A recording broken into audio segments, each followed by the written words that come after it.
ये बात 2000 BC के करीब की है, जब तूफान नूह की तबाही के बाद अल्लाह ताला ने अरब के इलाके में एक ऐसी कौम पैदा की जो दुनिया में सबसे ज़्यादा ताकतवर और मजबूत थी। ये लोग अपनी जिस्मानी खूबसूरती, गोरी चमकती रंगत और शानदार शख्सियत के लिए मशहूर थे। उनके पास माल और दौलत की बहुत ज़्यादती थी, उनकी तहजीब बहुत शानदार थी और हर तरह की सुख सहूलत उन्हें हासिल थी। कुरान करीम में अल्लाह ताला फरमाता है कि ऐसी कौम दुनिया के किसी और मुल्क में नहीं थी। कौम आद के बारे में ज़्यादा मालूमात सिर्फ हमें कुरान करीम से ही मिलती है या फिर उन पुरानी चीज़ों से जो तारीखदान लोगों ने दरियाफ्त की है। तारीख लिखने वाले कहते हैं कि आद नाम का एक शख्स हज़रत नूह अलैहिस्सलाम की चौथी नस्ल में उनके बेटे साम की औलाद में से था। उसकी औलाद और पूरी कौम आद के नाम से जानी गई। ये लोग बहुत ही ऊंचे ऊंचे और मजबूत सुतूनों पर बनाए हुए आलीशान इमारतों में रहा करते थे। कुरान करीम में उन्हें ईरम यानी सुतून वाले के नाम से याद किया गया है। ईरम एक बहुत सुंदर शहर था जिसके कुछ निशान 1984 में खिलाई शटल चैलेंजर के जरिए दरियाफ्त हुए। ये इलाका आज ओमान का हिस्सा है जो बहरियाए अरब और बहरे अहम के बीच एक बड़ा सहरा है जिसे सहराए अलकाफ कहते हैं। ये सहरा दुनिया के सबसे बड़े सहराओं में से एक है जिसका रकबा लगभग 65 लाख मुरब्बा मीटर है।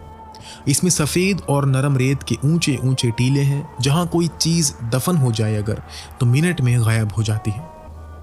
किसी ज़माने में ये इलाका सरसब्ज और खुशहाल था जहां कौम आद आबाद थी। वहां हरियाली, फूलों के बाग और पानी के झरने थे जो इस कौम की शान बढ़ाते थे। आज ये भयानक सहरा अल्लाह की निशानियों में से एक है और लोगों के लिए एक सबक है। कुरान में फरमाया गया कि ईरम जो सुतून वाले थे जैसी कौम कोई और नहीं थी। कुछ मुफस्सिर कहते हैं कि ईरम आद के दादा का नाम था, जबकि दूसरे का ख्याल है कि ये कौम आद के शाही ख़ानदान का लक़ब था। हाल ही में ज़मीन के नीचे दरियाफ्त हुए निशान से पता चलता है कि इस शहर के फसील पर 30 सुतून या मीनार बनाए गए थे। कहा जाता है कि ये शहर शद्दाद ने बहुत दिल से बनाया था। शद्दाद जो इस कौम का बहुत बड़ा बादशाह था, वो अपने कद, ताकत और जिस्मानी शख्सियत में दुनिया में बेमिसाल था। इस कौम ने ऐसी शानदार इमारतें बनाई जो उससे पहले किसी ने नहीं बनाई थी। शायद इस वजह से ये जगह शद्दाद की जन्नत अर्ज़ी के नाम से मशहूर हुई ताकि लोग आखिरत की जन्नत के बदले इस दुनियावी जन्नत को पसंद करें। मगर जब ये शानदार महलात तैयार हुए और शद्दाद अपने अमीर लोगों के साथ वहाँ जाने लगा तो अल्लाह का अजाब उन पर नाजिल हुआ और वो सब तबाह हो गए। ये महलात भी खंडर बन गए जो आज भी इस कौम की कहानी के गवाह हैं। एक रिवायत के मुताबिक शद्दाद जो आद का बेटा था ने जब जन्नत के बारे में सुना तो उसने ज़मीन पर ऐसी ही जन्नत बनाने का फ़ैसला किया। अदन के सहरा में उसने काम शुरू किया और 300 साल की मेहनत के बाद एक खूबसूरत जन्नत बना दी जिसमें शानदार महलात, नहरें और आबशार थे।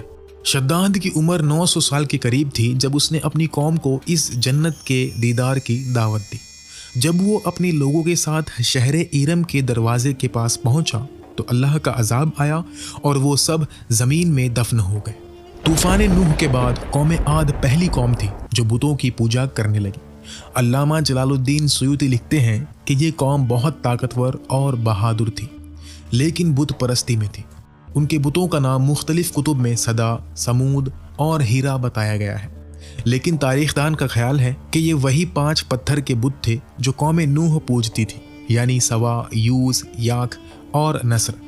जब उनका कुफ्र और शिरक हद से गुजर गया तो अल्लाह ने उन्हीं के एक नेक बंदे हज़रत हूद को उनका पैगंबर बनाया।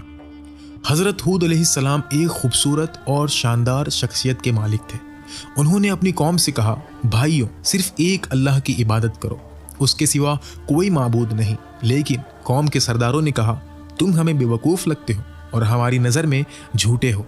हज़रत हूद ने कहा, मैं अल्लाह का पैगंबर हूँ और उसका पैगाम तुम तक पहुँचाता हूँ। लेकिन उन्होंने कहा, क्या तुम चाहते हो कि हम अपने बाप दादा का माबूद छोड़ दें और सिर्फ एक अल्लाह की इबादत करें? अगर तुम सच्चे हो तो वो अजाब लाओ जिससे हमें डराते हो। हज़रत हूद उन्हें अल्लाह की नेमतें याद दिलाते, कभी तूफ़ान नूह का जिक्र करते तो कभी अजाब से डराते। लेकिन कौम गुरूर में डूबी रही, उन्हें अपनी ताकत पर बहुत ही नाज था। कुरान में अल्लाह फरमाता है कि कौम आद मुल्क में नाहक गुरूर करने लगी और कहती थी, हमसे ज़्यादा ताकतवर कौन है। उनके 13 खानदान थे। ओमान से यमन तक उनकी बस्तियां सरसब्ज खेत, फूलों से भरे बाग, मीठी नहरें और खूबसूरत आबशारों से आबाद थी। ये सब नियामतें उन्हें गुरूर में मुब्तला कर गई थी। हज़रत हूद ने बहुत कोशिश की कि अपनी कौम को सही राह पर ले आएं, लेकिन वो उन्हें जादूगर या दीवाना कहते थे। आखिर में हज़रत हूद ने अल्लाह से दुआ की कि ऐ मेरे रब, इन्होंने मुझे झूठा कहा, अब मेरी मदद कर। अल्लाह ने फरमाया, ये जल्द ही अपने किए पर पछताएंगे। तो अल्लाह ने उन पर एक अजाब शुरू किया। बादलों को हुक्म हुआ कि बारिश ना करें। चश्मों और नहर के फरिश्तों को कहा गया कि सब खुश्क कर दो। देखते ही देखते उनके सरसब्ज इलाके वीरानी में बदल गए। मवेशी मरने लगे, फल और अनाज ख़त्म हो गए और पूरी कौम खुश्क साली का शिकार हो गई। ये सिलसिला 3 साल तक चला।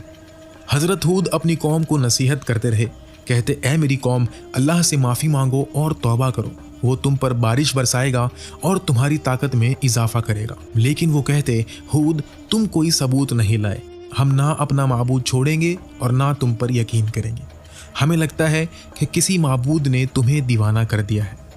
उस वक्त का रिवाज था कि जब कौमों को मुश्किलें आती तो वो बैतुल्ला शरीफ जाकर दुआ मांगते थे और उनकी मुश्किल हल हो जाती थी। कौम आद के 70 सरदार मक्का मुकर्रमा गए, जहाँ मुआविया बिन बकर की हुकूमत थी। मुआविया की माँ का ताल्लुक कौम आद से था, इसलिए उन्होंने उनकी खूब खातिरदारी की। वो 1 महीने तक वहाँ रहे और बारिश के लिए दुआ मांगते रहे।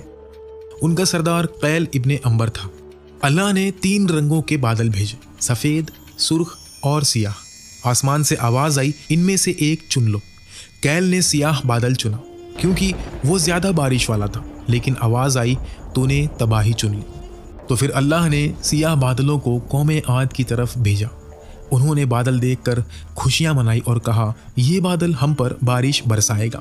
लेकिन अल्लाह ने फरमाया, नहीं, ये वो अजाब है जिसकी तुम जल्दी कर रहे थे। ये आंधी है जिसमें दर्दनाक सज़ा है। ये अजाब 7 रात और 8 दिन तक चला। इस आंधी ने सब कुछ तबाह कर दिया, घर, महलात, टीले और हर जानदार को फना कर दिया। हज़रत उमर रज़ियल्लाहु ताला अन्हु से रिवायत है कि रसूलुल्लाह सल्लल्लाहु अलैहि वसल्लम ने फरमाया कि ये आंधी इतनी खौफनाक थी कि सिर्फ अंगूठी के बराबर हवा छोड़ी गई थी। अल्लाह ने हज़रत हूद और उनके साथियों को इस अजाब से महफूज रखा। एक बार हज़रत आयशा रज़ियल्लाहु ताला अन्हा ने रसूलुल्लाह से पूछा, या रसूलुल्लाह, लोग बादल देखकर खुश होते हैं कि बारिश होगी, लेकिन आपके चेहरे पर परेशानी क्यों दिखती है? आपने फरमाया, आयशा, कैसे यकीन किया जाए कि इस बादल में अजाब नहीं? कौम आद भी बादल देखकर खुश हुई थी, लेकिन वो अजाब हवा से तबाह हो गई। कुरान करीम में कौम आद की कहानी का मकसद ये है कि हम सबक सीखें। अल्लाह ने उन्हें ताकत, दौलत, शान और हर नेमत दी, लेकिन जब उन्होंने नाफरमानी की और अपने नबी की बात ना मानी तो अल्लाह ने उन्हें तबाह कर दिया। ये कहानी हमें सिखाती है कि हम अपने रोज़मर्रा के कामों का जायज़ा लें कि कहीं हम अल्लाह और उसके रसूल की नाफरमानी तो नहीं कर रहे। आइए दुआ करें कि अल्लाह हमें नेक दिल दे, कुरान और हदीस पर चलने की तौफीक दे और हमें अपनी रहमत से नवाजे।